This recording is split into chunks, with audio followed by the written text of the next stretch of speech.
Welcome back to another episode. It is Friday and we are on home soil. This looks like a pretty familiar place. This is my home gym, Team Compton, and we've got a very, very exciting episode ahead. We've got none other than the #1 amateur fighter, Aiden Gould. Today is our guest. We're super excited to kind of hear his story, find out what got him into the sport and what's making him dominate in the amateur scene. Now, he's got a very exciting future ahead of him. He's moving into the pro ranks in the next kind of few months, so we're keen to hear what he has to say. But as you know at Team Compton, Fridays are the best day. We've got easy listening Fridays. So come see what the team are up to. Let's have a good episode. The Ghost of Sparta, Aidyn! Gould! What got you into martial arts? What got me into martial arts is kind of a dark story.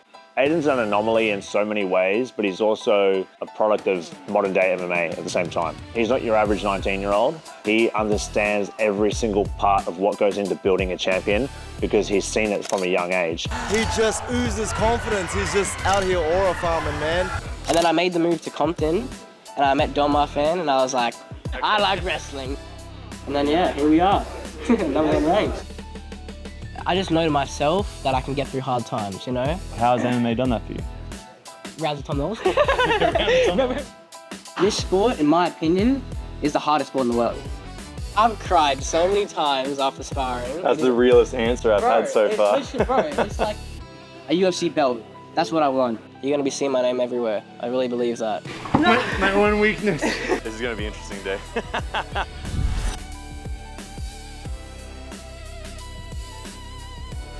Martinez, what's up, brother? A few days after a nice title fight win, he's already back in the gym. No rest days for the GOAT. All right, we're gonna get ready. I'm gonna put on my MA1 gear. And we're gonna punch some faces today and hopefully not get choked out by Aiden. So let's do it.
Aiden's an anomaly in so many ways, but he's also a product of modern day MMA at the same time. He's not your average 19-year-old. He shows up and he works harder than most 19-year-olds that I've ever seen. He's seen the grit, he's seen the hard work, he's seen the emotion, he's seen, like, to quote the cliche, the blood, sweat and tears. He understands every single part of what goes into building a champion because he's seen it from a young age. Oh man, I thought we were still in winter. It's freaking hot, man. It's hot as hell. Check out Ethan though. Ethan wearing a full gi purely because everyone voted that he has to wear the gi for the whole session. Dude, what the fuck is that? What are you doing? What is that? I said, don't you dare wear that shit. I said, don't wear that shit. It's like, yeah, right. He said he wanted everyone to know it's a brown belt. It's new. Nah, we tricked you. You all right? You gotta keep that shit on there the whole time. You just said you wanted to wear it. I'm hardly wearing anything and I'm sweating, so I hate to be that guy right now. That aside, it is an incredible Friday session right now. We're about halfway through. We've got a lot of talented people in this room. Just on a good day, but we've got a few other gyms participating today. From NTG, from CMBT, from Bros Martial Arts, just a casual kind of Friday. We have an open door policy, so we get a lot of kind of talent come in to try and, one, help our guys out, but also for them to upgrade and get a chance to coach or be coached under Coach Steve. which is just a privilege in itself. 8 hands gloves. Change gloves, please. Okay, round on, up, let's go. But when I was 11, my mum met my stepdad, and he owned a gym, not a boxing gym, it's a normal weights gym, but he's fought boxing before. He used to hold pads for me when I was like 12. I was like very young, and I was like, oh, this is pretty good. I think 13, the year after that, he closed down his gym, and I was like, oh, I need to hit something. Like, this is like amazing. Like, it felt like a release, and I was like, I need to join a gym. So I just joined a boxing gym, and then did a bit there, but I felt very limited. Like, I love boxing, but you can't use your limbs. You can't use this, you can't use this, you can't use this. So I felt very limited. I was like, I want to try MMA. And then, yeah, here we are, number 1 ranked.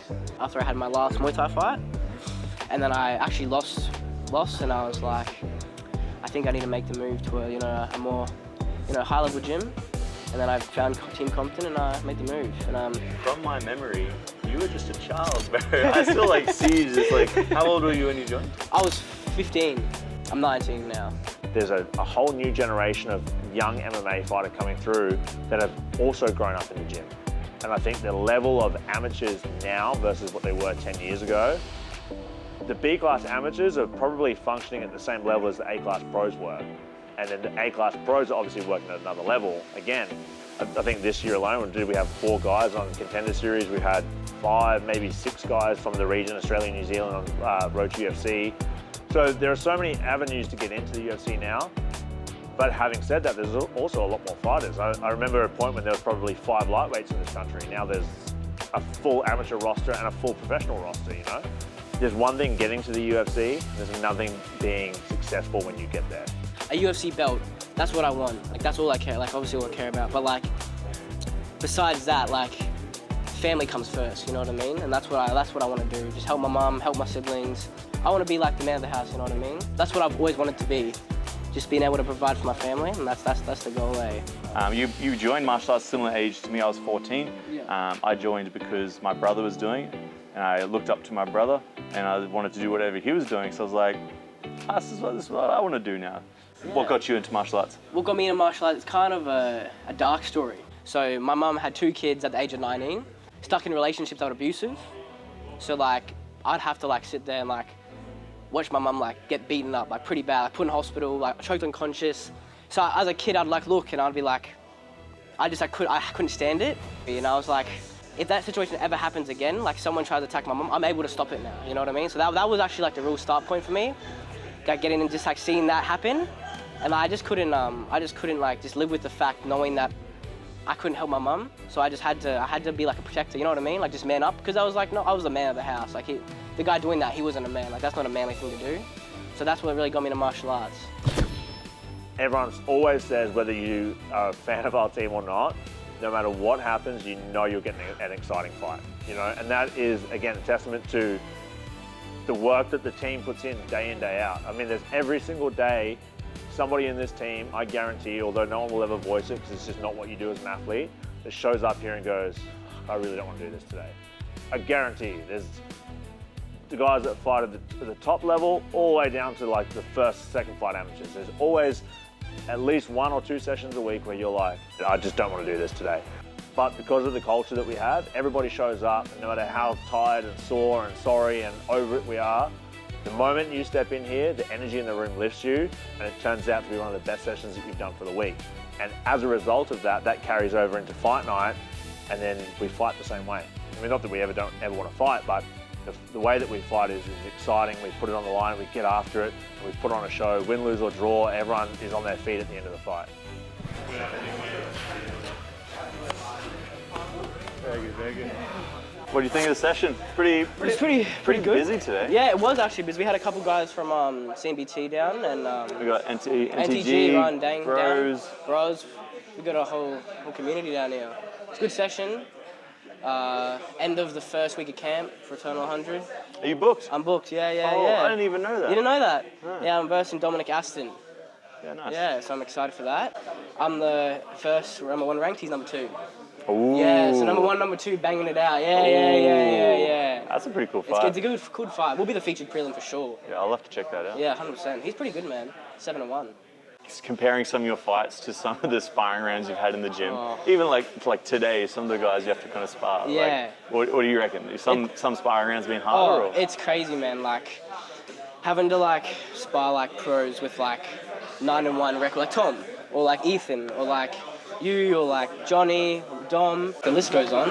If you can take Ethan Mitchell standing in front of you wearing a gi on a summer day striking, and then when you get to a fight, it should be kind of easy money. Yes, like you should be able to kind of relax into it and have that same like a creative sense. He's so good, man. From now on, he has to wear the gi every time he spars. I think it actually helped him. It suits him. I think it helped him. It's just he's like full creative martial arts style. And he was like, Axe, give me. I'm like, this is giving him more powers, bro. This is cool. But yeah, it was a good session.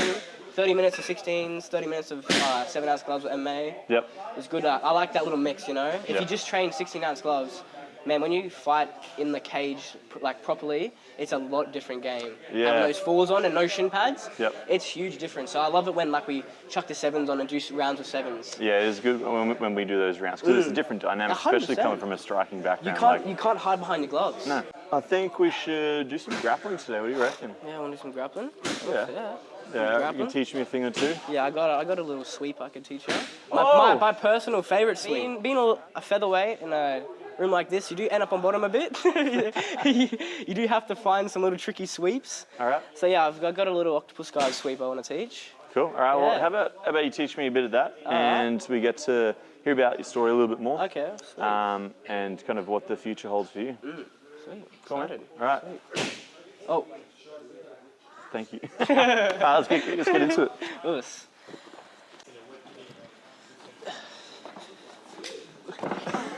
You nearly got me.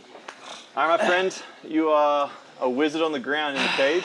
Somewhat, yeah. Your purple belt? Purple belt, yeah, Right. exactly. I'm just a measly old fresh blue belt. All right. You said you got some skills to teach me. I got some skills. I got some sweeps. A sweep? A sweep. Sweep. Where from? Bottom side control. Where do we end up? Side control as well. It's like a reverse. Full reverse? It's a reversal. Let's do it. I'll get you to teach me some techniques so I can Sweet. implement it in my next game. It's gonna work. Don't worry. All right. It's gonna work. I'm He's confident it's gonna work. I'm very confident it's gonna work. If I try this my next fight and it doesn't work, It didn't come from me. It didn't come for you. It came from him. It came from you. It came from that guy. Alrighty.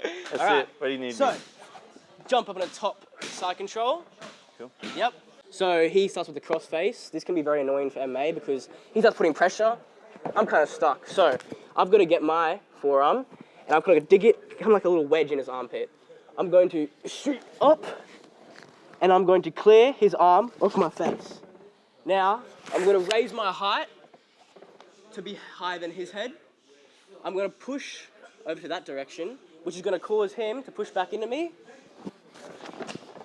And voila. Top side. Oh, top half. Houdini. Oh, Houdini. Houdini. Houdini. Oh my God. I didn't expect to end up over there. What the fuck? Houdini. We took out the camera gears Yeah. of Houdini. But also, I didn't miss a step there. You've got to have this foot hook. So if you come again, get my wedge, push up, explode. Do you see this foot right here? This must go inside of his thigh.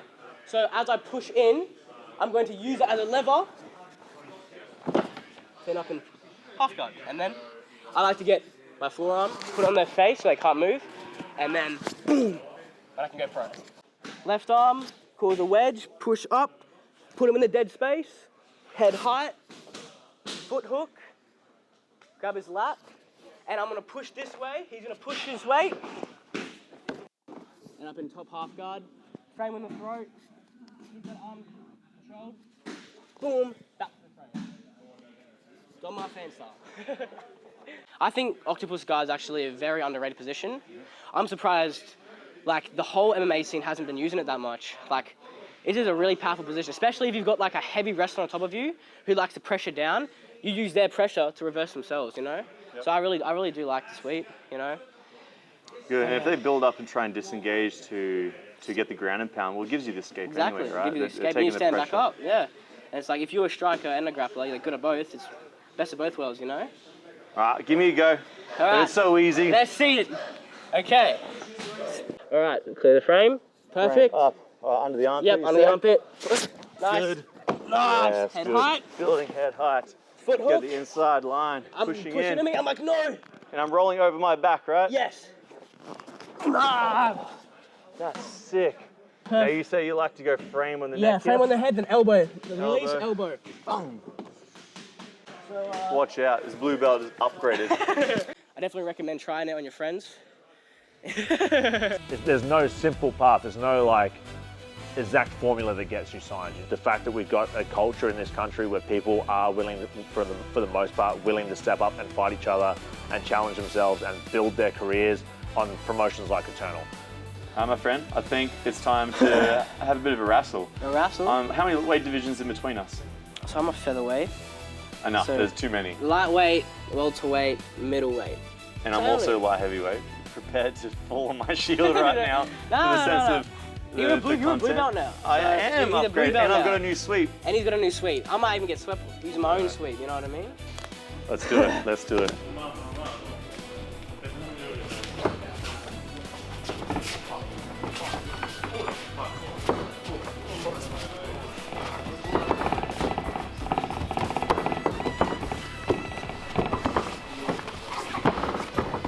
If you don't do your apprenticeship on the local circuit, you don't challenge yourself, you don't take the harder fights, you don't step your career up incrementally as per your abilities, and you just literally you get to like 10-0, but you've fought guys that are like 1-0, 1-3, 1-5, all the way there. Then all of a sudden you fight another guy that's 11-0, collegiate wrestler who's the ex-LFA champion. You don't have the experience that you need to be successful when you get there. I did it! I did the thing! I did the thing! So it's a matter of building your career smart and intelligently and making sure that you build as your skill set grows, your fight IQ grows, and you get that experience, you get harder fights, you get tested, you know what it's like to get knocked down and pick yourself back up again and fight through it. You know what it's like to get caught in a submission and fight out of it. You know what it's like to be tested in front of thousands of people watching, screaming for the other guy to win. These are the experiences that are invaluable once you make it to a major organization and you're fighting in front of millions of people around the world. Yeah, give me a second, bro. Kind of just choked me out like that and expects me to talk straight away. You know I got PTSD from getting choked out, right? Oh. You and Cam Raston just... So I got PTSD, I got choked out too. Did you? Yeah, bonding. See Bonding. that? Bonding right there. We both lost a rear naked choke. It happens. That happens. It's the most common submission in MMA. It is. I feel like it's the least demoralizing because it happens so much. Made me feel 10% better. Yes, you know what I mean? Like at least you didn't get like, car sliced, you know what I mean? Like at least you got like the most common submission. It's pretty funny, hey, like in training, you just ragdolling each other around like that all the time, but you kind of bro out over it. Yeah. Like in the round, I remember thinking like, for example, Dom, since we've been talking about it, just wanting to rip his face off for him, just making me feel so worthless. And then as soon as you finish, you're like, yeah, come go here. here, a hug, yeah. It's the bonds you kind of make in the sport are pretty cool. Even, I'm talking not just in the ring, but in the training room, but in the cage as well. Each of my opponents, I've got I feel like a much more deeper respect for, and message them and wish them all the luck for their bouts, because we're all kind of chasing that same dream, right? That bonding is a pretty unique kind of experience, right? Again, because you're trying to kill each other day in, day out, but then that's probably the first person you'd call if you need outside the cage as well. It's crazy, like, you can literally, like, nearly rip each other's head off. But then, like, as soon as it's done, like you said, it's like, good round, and he was smiling, and it's like, people would be watching, I'm like, are you guys actually friends? Like, yeah. But you just try to kill each other. I'm like, yeah, we do all the time. Pretty messed up in the head. Yeah, no, it is, but it's like, even during the rounds, like, you smile, like, you like get a good shot, you're like, oh, good shot, and like, you smile, like, or if you get, like, hit with a head kick, you're like, Oh, you got it, wow, that would have knocked me out, and then you dab each other up, you know what I mean? It's that type of bond. It's like, you get respect, it's like, you would have just knocked me out, so that's a respect there. Every fight I've had, I've always talked to my opponents after. Because it's weird, like, you share this bond with them, I don't know how to explain it. So you've gone in there and you're putting everything on the line to try and achieve this goal, and after the fight, you respect that they brought it, right? Yeah, 100%. End of the day, have a beer after, have a laugh. 100%. I've actually never had like that problem once with opponents, like not being able to take the loss well, like texting me, like all that. And it's just like It puts a sour taste on the sport. it does. It really does. But like, it's only happened one time out of 6 fights. Like, how crazy is that? Like, we literally like just killed each other in a cage in front of so many people, and you're just friends after having a drink with each other. You're like, How does that even make sense? I think that's one of my favorite things about joining the MMA scene is how tight not just individual fighters are between gyms, but how tight gyms are becoming, right? Especially in the last kind of 2-3 years, having a lot of the boys now fighting international, but as they're at the top end of the local scene, their opponents are then coming to this gym and wanting to train with us, wanting to train under Coach Steve, and having this collaboration between all the gyms. And when we make the world stage and the international stage, we're now collaborating with all these other gyms, and we're only going to get better for it, which is pretty cool and evident to see with the immediate team that I work with, having Tom train with past opponents, having Don Marfan train with past opponents. It's so cool to see that kind of collaboration, cohesion. Damn, that's a big word. Cohesion. I don't think I haven't. That's a real word, isn't it? Cohesion? Cohesion. Yeah, I think so. Man, I'm all over this shit. Look at today. you, like you're not just a fighter, right? I'm trying. I'm faking it till I make it, bro. Believe it or not, I hated grappling. When I first started grappling, I did not like it. So I was like, I just fantasized about striking. Like Israel Adesanya, he was who I used to look up to. I thought his style was so slick, and I was like, oh, I want to be like that. Hard not to admire that, right? It was crazy. Like he had like hundreds of kickboxing fights. I'm like, that's what I want to be. And then I made the move to Compton, and I met Don Marfan, and I was like, I like wrestling. I like wrestling. I'm never coming back. He's enough to turn anyone off, right? Shouldn't say that too loud. He's around here somewhere. Hopefully he's not too close. But yeah, sit around with Dom, and I couldn't believe how much of a gap there was between me and Dom. I couldn't believe it. Like I was literally like couldn't get up, and he was just for a whole round, and I was like, is this what grappling's like? Like, is this actually like real? So that it just like made me fall in love with like how much like grappling can help you in a fight. Like you can literally sit on someone for 5 minutes and elbow them, and they can't do anything, and they'll get tired, they'll get cut, they'll bleed, and you're chilling. You're like, yeah, I'm fine. So I was like, but in striking, it's a risk. You know what I mean? You know, striking is a risk. Like 4-ounce gloves, all you need is like one shot. Like if you're a featherweight, lightweight, welterweight, like all you need is one shot. So it's like, but grappling is like, it's kind of a safer route in my opinion, unless you get knee in the head. There's longevity in the sport when you start using wrestling or grappling effectively, I think is what I'd say. And I think I'm personally starting to see the benefit of that as well. Not that I'm being ignorant to the fact of grappling. I grapple, as you know, all the time, but more looking at it from the longevity perspective of a career, and how that can be kind of used to just make sure that you get the most out of your body. Because if you sit there and every single fight you go out trying to break each other, your body slowly breaks down. You've joined Team Compton. You've discovered that grappling's pretty cool. I don't know how you've got to that conclusion with grappling with Dom, but we'll move past that. Did you just deep dive into jiu-jitsu more so, or did you try to keep a little bit of striking? So, funny, Jaden Binney, he's a jiu-jitsu coach, I got Team Compton, and he really wanted me to do grappling comps. So he was really he was doing I'm telling you right now, like if you do these grappling comps in like your fights, it will be like a big gap. And I was like, oh yeah, it's jiu-jitsu though, so it's not MMA. I was like, yeah, whatever. Like I was like, I'm just gonna do it anyway. So I had like competed a lot actually. I think I got like 30 wins, some smooth comps. So it was like a fair bit. And then I went into my first MMA fight, and it was like, I really believe like the rounds of Stewie, the grappling industries I was doing, all those grappling comps, as soon as I got in there, I was like, hit the ground, most people panic. I was calm, I was like, I've been here before, like many times, so like, how am I gonna panic? So I was just like, yeah, it was just perfect. Yeah, I mean, I can see that. Myself finally hitting the ground with the Cam Rouston fight was the first time someone actually successfully took me down and held me down. So the feeling of being in that environment of an actual fight, the adrenaline's different, the pump's different. So I was experiencing that live and problem solving that live.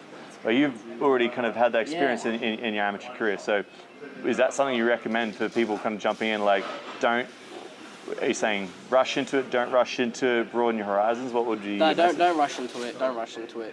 I really believe before you fight, you should have grappling comps. It will 100% get you ready for a fight, 100%. I'm confident, because if you go into a fight, like you said, your first time getting taken down in a competitive way was in a pro MMA fight against Cam Rouston, who's in the UFC now. My first one was like a white belt. You can see the difference, you know what I mean? So I really believe like you have to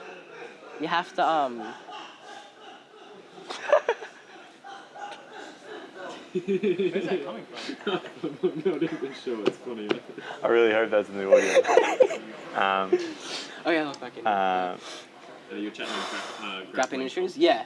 But I really believe like you should compete in grappling. Like, it is a must. It really is a must. Because like you said, like you don't want to be a first time getting taken down, you know, in like your 5th amateur fight. Like you've rolled through everyone. You've never done a grappling industries, you've never been taken down. You get taken down, you're like, you start to panic. I've seen it so many times like it happen to people. And like the fix is literally just doing grappling comps, you know what I mean? Like grappling comps is like, I think it's really important. And Jaden Binney, he like installed that in my brain. Like he said like, this is important. So yeah, I really believe so. Now I want to ask, we've got kind of your intro, you started off Muay Thai, you've moved into Team Compton, you've discovered the importance of Jiu-Jitsu. My question to you is, how has it been growing up? Because again, starting at 13, joining the gym at 15, at this gym at 15, you have grown up in the Team Compton literally. environment, having to compete with the best dudes in the country day in, day out.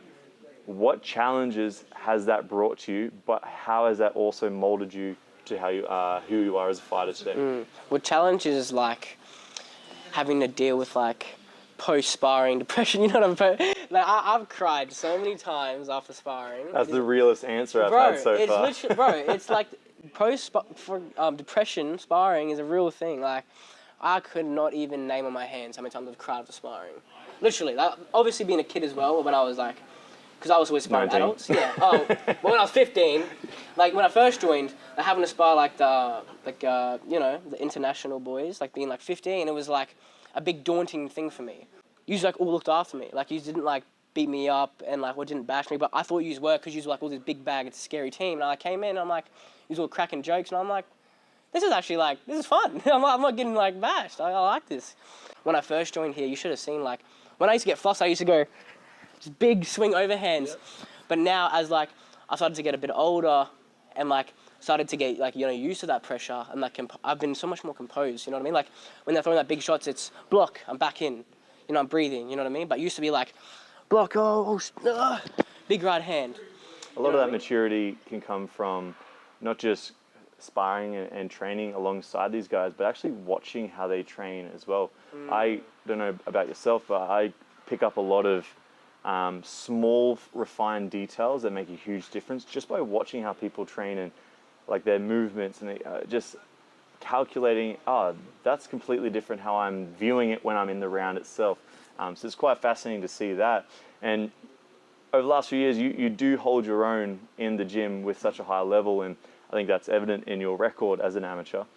But how do you think it's going to affect you when you move to pro? Do you feel like there's things that you still need to learn in the training room to prepare yourself, or do you think you're there ready to kind of make that pro appearance? I believe that I've been able to go pro since my 2 fights ago.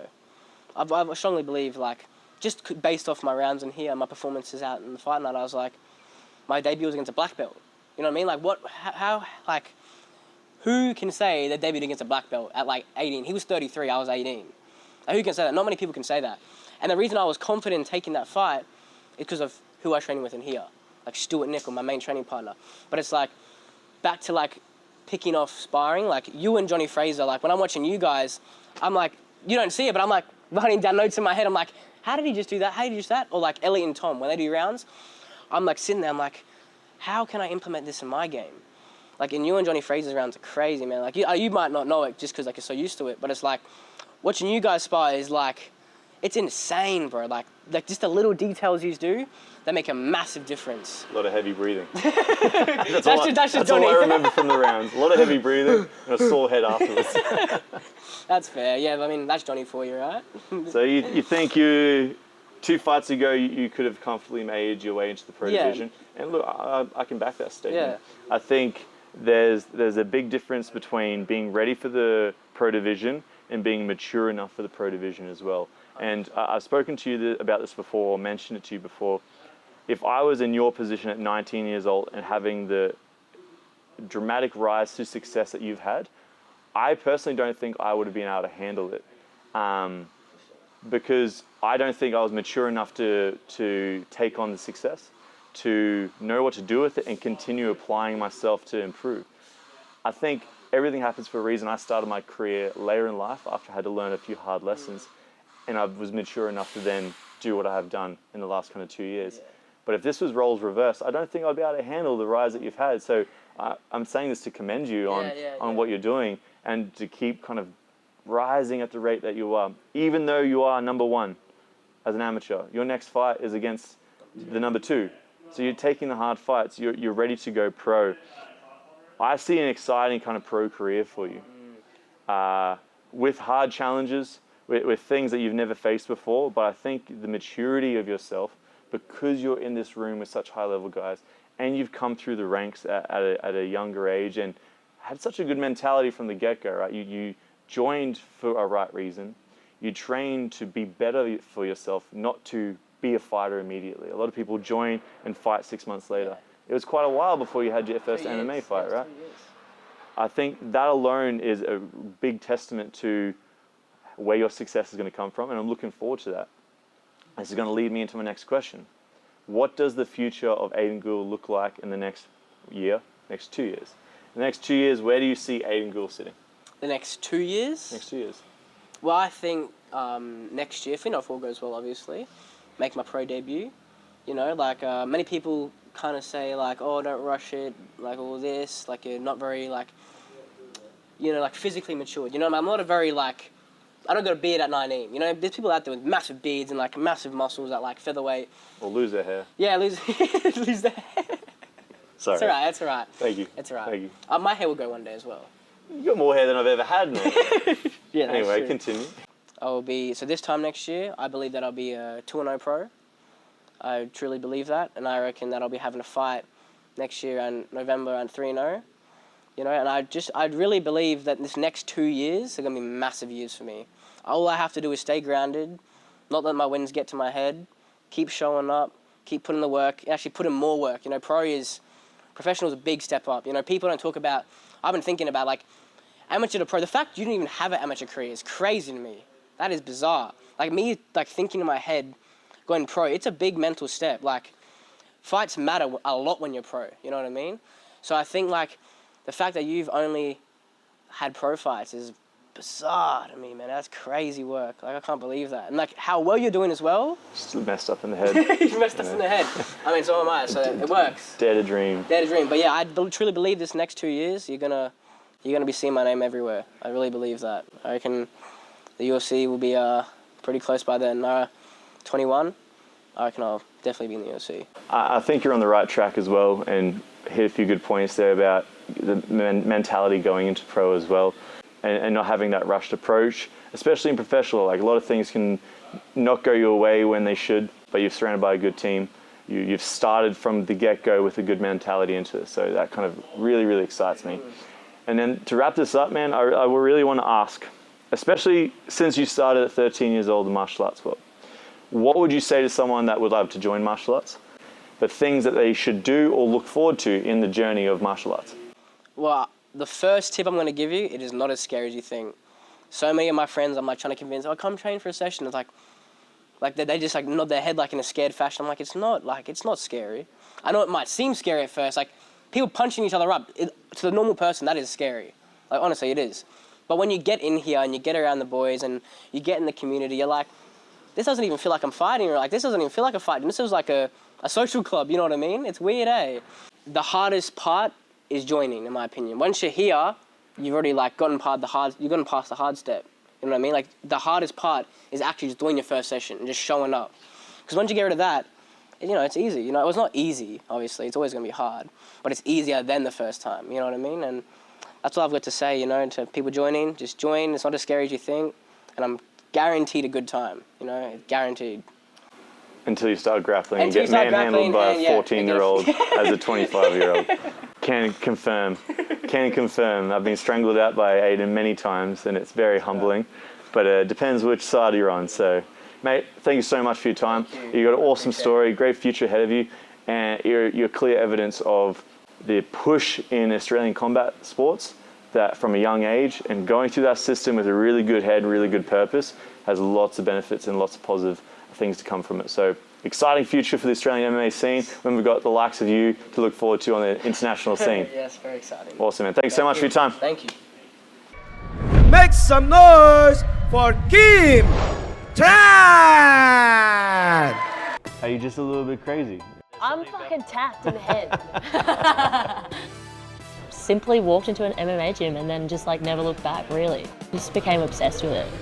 There's something about training MMA, it's so vulnerable, but then you just go back the next day and you just do it all over again. It's like you're in high definition when you're fighting. There's not many of us, and you kind of, when you meet another girl that's like your size, you're like, so you're cool with each other, but you're also like, we'll probably fight. And like, I'm down, you know what I mean? Like, I can't do it without them. Yeah. So, you know, if you're down, I'm down, let's do it. I had that feeling of just fucking going for it and like feeling really free, like so much that like afterwards I was like, I didn't know that was me. Am I fighting not to lose or to win? And there is a difference.